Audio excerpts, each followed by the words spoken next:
Bienvenidos a Scarlet Code, el podcast donde desentrañamos los misterios más oscuros de la mente humana. Buenas noches, soy tu anfitriona y antes de que empieces a preguntarte si tu reproductor tiene algún problema de audio, te lo aclaro, no lo tiene. Es solo mi encantador acento andaluz haciendo de las suyas, así que si buscas la voz de un GPS, lamento decepcionarte, pero esto es parte del encanto de este podcast. ¿Listo para adentrarte conmigo en el misterio y conciliar el sueño? Pues vamos allá. Aunque déjame advertirte que este podcast sí que tiene una parte muy cruda, que además vamos a tratar un tema muy sensible y que creo que es de justicia darlo a conocer y ponerle voz, porque hasta que me puse a buscar información sobre esta noticia no había visto ningún tipo de desarrollo de la misma, ni en programas de televisión, ni en periódicos de España. Entonces creo que es justo dar voz a este caso, porque no solamente quiero cumplir con una labor de entretenimiento, sino también que podamos estar informados de todas las cosas que pasan a nuestro alrededor.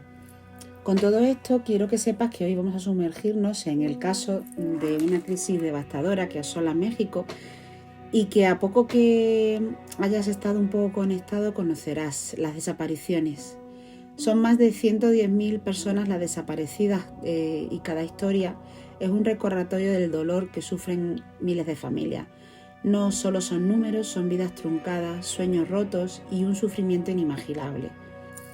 Con todo esto, nuestro caso se sitúa en febrero de este año, de 2025, en donde 8 jóvenes de Tlaxcala, perdonadme los mexicanos si algún nombre lo pronuncio mal, de verdad, si es así, ponedmelo en comentarios y disculpadme, ¿vale? Estos 8 jóvenes deciden que están hartos del frío y se van a ir de vacaciones a Huatulco, en las costas de Oaxaca. Sol, playa, fiesta, el sueño de cualquiera, ¿verdad? Pues para ellos se convirtió en una auténtica pesadilla.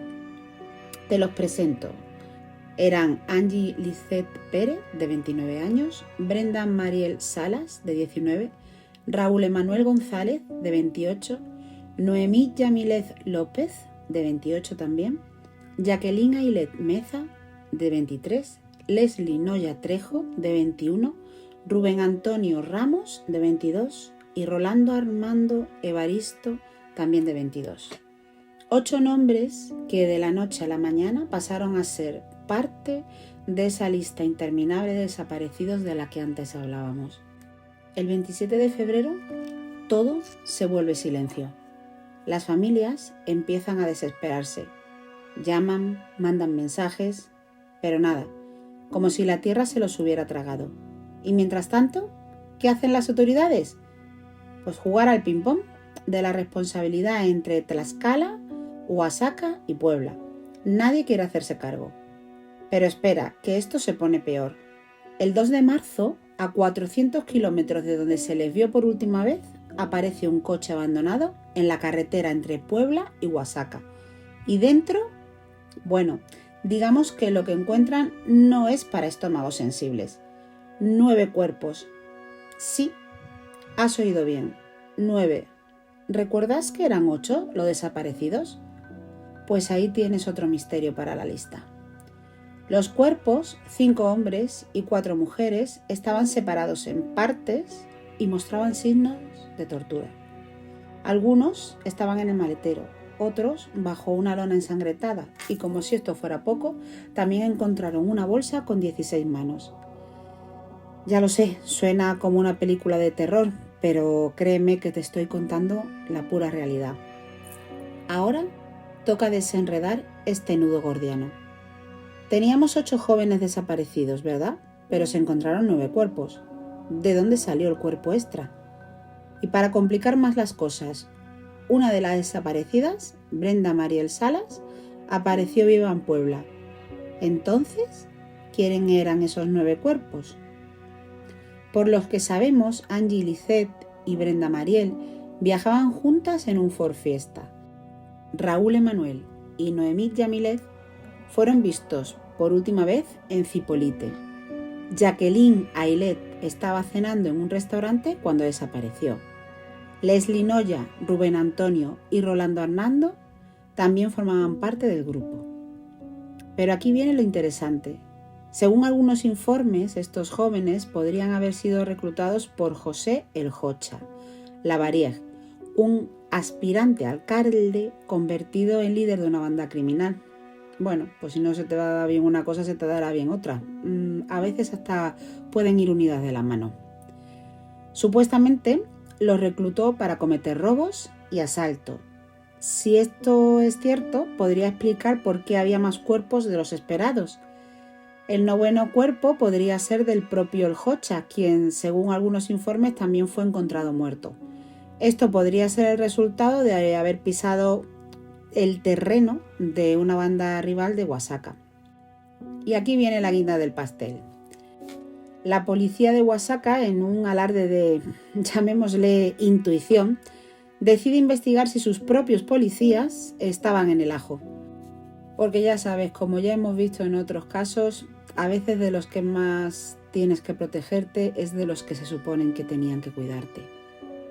Y bueno, como ya os he dicho, como un giro ya dramático de todo esto, aparece Brenda Mariel, viva en Puebla. ¿Cómo llegó allí? ¿Qué pasó? Pues ni idea. Porque resulta que las autoridades, jugando al yo sé algo que tú no sabes, no sueltan prenda. Y ni siquiera aún en este momento se ha confirmado dónde la encontraron, en qué condiciones y cómo llegó hasta allí. Pero este caso, por horrible que sea, es solo la punta de un iceberg.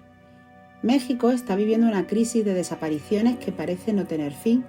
Según la Comisión Internacional sobre Personas Desaparecidas, hasta septiembre de 2023 había 111.521 personas desaparecidas en México. Y sin contar que probablemente haya muchos más casos que no han sido reportados. ¿Y sabes qué es lo peor? Esto no es nuevo. Lleva pasando desde los 2000. Las desapariciones han sido un problema constante en México y no estoy hablando solo de narcotraficantes haciendo de las suyas. En muchos casos, como ya hemos dicho hace un poquito, son las propias autoridades las que están involucradas en esas desapariciones forzadas y claro, evidentemente son totalmente insensibles al sufrimiento de las familias. Y me gustaría también hablar un poquito aquí, teniendo en cuenta esa insensibilidad, pues no puedo dejar de mencionar la reciente polémica en torno a una película que además ha sido nominada a los Oscars, que ya sabéis cuál es, ¿vale? Esta producción pues ha causado bastante indignación en México y por una razón, porque imagínate hacer un musical sobre desapariciones forzadas y narcotráfico, que es como si hiciéramos un espectáculo en Broadway sobre el 11S. La película trivializa el dolor de miles de familias mexicanas que siguen buscando a sus seres queridos y todavía se preguntarán que por qué no ha tenido éxito en las salas mexicanas, cuando astutamente resulta que tratándose y ambientándose en ese país es el último sitio donde la estrenas. Qué casualidad. La estrenas antes en Europa, en Estados Unidos, en plataformas, pero en México no.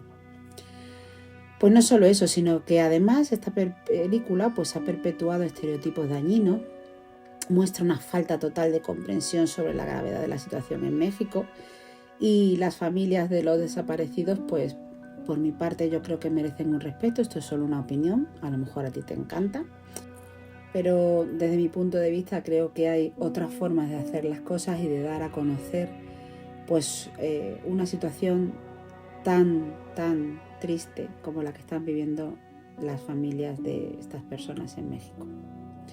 Más allá de todo esto, la controversia nos recuerda evidentemente lo importante que es tratar siempre los temas con sensibilidad, conocimiento y algo que desde mi gusto ha faltado claramente. Pero bueno, ¿por qué pasa esto? Porque hay varios factores. Por un lado tenemos el crimen organizado, que utiliza las desapariciones como una herramienta de terror y control. Y por otro, tenemos a las autoridades corruptas que a veces trabajan mano a mano con esos criminales, con lo cual, pues las desapariciones ahí están. Si a eso le añadimos la impunidad, ¿vale? Porque según los datos las cifras que se arrojan, solo ha habido 6 condenas federales por desapariciones forzadas en México y la mayoría de casos son de antes de 2007, pues imagínate, esto es un caldo de cultivo para que haya miles de desaparecidos y solo 6 condenas. Como si el sistema judicial estuviera de vacaciones permanentes. Detrás de cada número no podemos olvidarnos que de cada estadística hay familias destrozadas, padres que no saben si sus hijos están vivos o muertos, hijos que crecen sin sus padres, parejas que quedan en el limbo sin poder llorar a sus seres queridos, sin poder saber qué ha pasado. Y lo peor es que la inacción de las autoridades son estas familias al final las que trabajan de detectives, se organizan en colectivos, salen a buscar en fosas clandestinas, presionan a las autoridades. Es como si el dolor no fuera suficiente, que encima tienes que hacer el trabajo que le corresponde al gobierno. Después de años de presión por parte de estas familias y de las organizaciones de derechos humanos, en 2017 se aprobó la Ley General de Desaparición Forzada de Personas. Esta ley por fin creó un sistema nacional de búsqueda y una comisión nacional de búsqueda, que como verás suena muy bien, pero el problema es que, como muchas otras cosas, pues una cosa es lo que dice la ley y otra muy distinta a lo que pasa en la realidad. La implementación ha sido muy lenta y ha estado llena de obstáculos.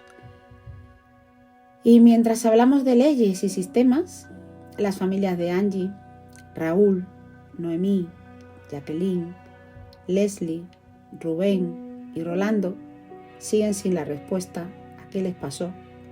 La madre de Angie escribió en un periódico diciendo que su hija no tenía nada que ver con ese grupo, ¿vale? Lo que habíamos hablado de que les habían reclutado, y que si realmente se investigaba, pues que se darían cuenta de que hay muchas cosas ahí y que su hija no merecía eso. Por otro lado, la hermana de Jacqueline confirmó en Instagram que su hermana había sido encontrada muerta y escribió un mensaje deseando pues que su hermana pudiera descansar en paz. La hermana de Leslie se despidió de ella a través de Facebook y bueno, pues mientras tanto las autoridades han seguido jugando al despiste. El secretario de Seguridad de Puebla, Francisco Sánchez, dijo con sarcasmo que aquí tienen, están observando dónde encontraron los cuerpos. Sí, ¿dónde? ¿Dónde es? ¿Dónde es? Pues en la frontera de Puebla y Oaxaca, ¿verdad? No hemos tenido esos eventos en este estado. O sea que, bueno, pues un poco... La ironía en este caso no, evidentemente no es lo más correcto. Mientras tanto, el fiscal de Oaxaca, Bernardo Rodríguez, afirmó que como los cuerpos se encontraron en Puebla, pues que son las autoridades de Puebla las que deben hacer la identificación. Esto es como ver un partido de tenis, pero en lugar de una pelota se pasa la responsabilidad, vamos. Y como si no fuera suficiente con la falta de información oficial, pues encima han empezado a circular rumores y desinformación, apareciendo incluso capturas de un grupo de WhatsApp al que supuestamente pertenecían los jóvenes desaparecidos. Según esos rumores, los chicos formaban parte de una banda y por eso los habían matado. Pero ojo, no hay ninguna información ni ninguna prueba que demuestre que esto sea cierto. En las capturas no aparece ningún nombre relacionado con los jóvenes desaparecidos. Para mí es el clásico juego de echar la culpa a la víctima, algo que lamentablemente vemos muy a menudo.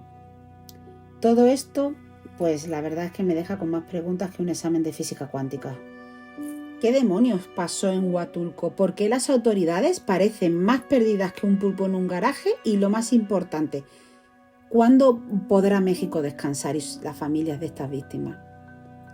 Detrás de cada desaparecido hay una familia destrozada, una vida truncada. Desde aquí quiero de verdad transmitir mi total apoyo a esas familias que siguen buscando y quiero también que las autoridades reciban el mensaje de que hagan su trabajo, por favor. ¿Qué pasa si es para eso, para lo que se les paga? Si sabes algo, lo que sea, no te quedes callado. La información que tienes podría ser la pieza que falta para resolver estos casos. Y bueno, llegados hasta aquí, si te has quedado dormido a mitad de todo esto, bueno, pues no te preocupes. Aquí estaremos mañana contando historias que merecen la pena ser escuchadas. Y si has aguantado despierto hasta aquí, espero que estas historias te motiven a ser parte del cambio que México necesita. Y con esto me despido. Esto ha sido Scarlet Code. Nos vemos en la próxima, donde seguiré desentrañando estos y otros misterios con la esperanza de que algún día la justicia prevalezca y estas historias sean la excepción y no la norma.